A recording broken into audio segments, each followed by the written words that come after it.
What's going on, world? Corey Small coming to you with my America's Got Talent audition video.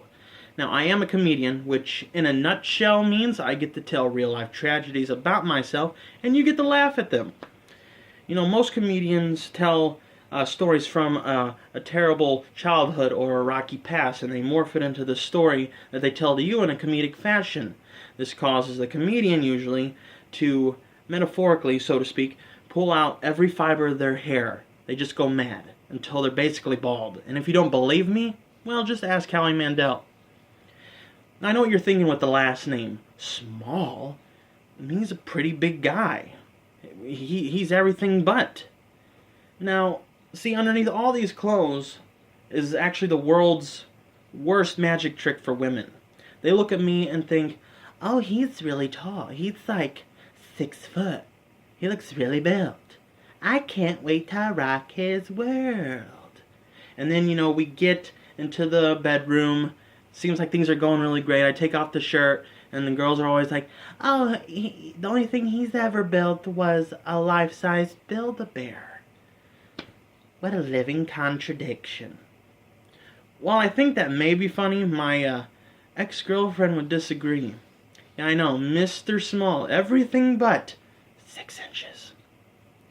Now see, my name does have its perks.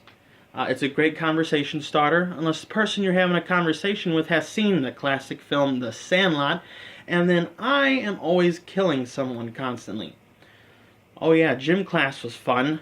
You know, I wasn't the most fit kid in high school, and I was definitely a lot bigger than I was then than I am now, but my coach in gym would constantly scream from across the gymnasium, "You're killing me, Smalls!"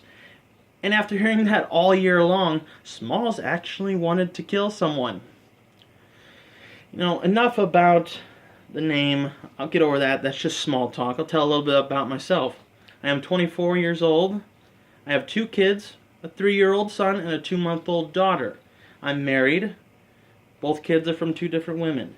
Now that, in most alternative lifestyles, would consider me as ghetto. But I love my kids. But kids do put a strain on your sex life. And I'm not talking about worrying if your kids are going to catch you in the act. Because honestly, that's the best birds and the bees speech I could ever give to them.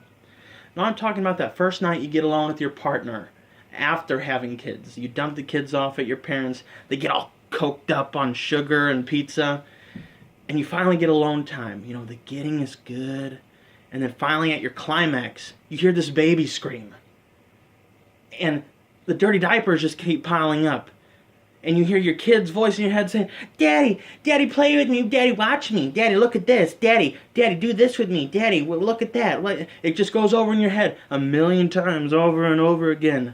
You know, your liquor cabinet becomes more empty by the second. Just it starts disappearing. You don't know why. Overtime at work, they're throwing at you, overtime, you want to work overtime, but you know you have to because a week's pay pays for formula.